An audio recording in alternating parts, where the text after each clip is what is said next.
ഫെബ്രുവരി മാസത്തിൽ അപൂർവ ന്യൂനമർദ്ദം ബംഗാൾ ഉൾക്കടലിൽ ഇന്ന് ന്യൂനമർദ്ദം രൂപപ്പെട്ടു.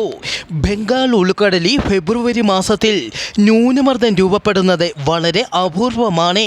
വരുന്ന 24 മണിക്കൂറിൽ പടിഞ്ഞാറ് വടക്കു പടിഞ്ഞാറ് ദിശയിലേക്ക് ഈ ന്യൂനമർദ്ദം നീങ്ങി കൂടുതൽ ശക്തി പ്രാപിക്കാൻ സാധ്യത. ഭൂമധ്യരേഖയ്ക്ക് സമീപമുള്ള ഇന്ത്യൻ മഹാസമുദ്രത്തിനും അതിനോട് ചേർന്നുള്ള തെക്ക് കിഴക്കൻ ബംഗാൾ ഉൾക്കടലിനു മുകളിലായി സ്ഥിതി ചെയ്തിരുന്ന ചക്രവാത ചുഴി പുതിയ ന്യൂനമർദ്ദത്തിൽ ലയിച്ചു.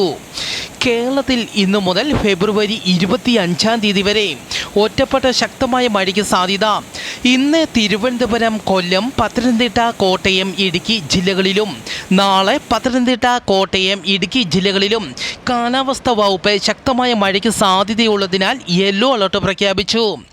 കേരള, ലക്ഷദ്വീപ് തീരങ്ങളിൽ ഇന്നും നാളെയും മത്സ്യബന്ധനത്തിന് പോകരുതെന്നും ഇവിടങ്ങളിൽ മണിക്കൂറിൽ 60 കിലോമീറ്റർ വരെ വേഗതയിൽ കാറ്റിന് സാധ്യതയുണ്ടെന്നും കാലാവസ്ഥാ വകുപ്പ് അറിയിച്ചു.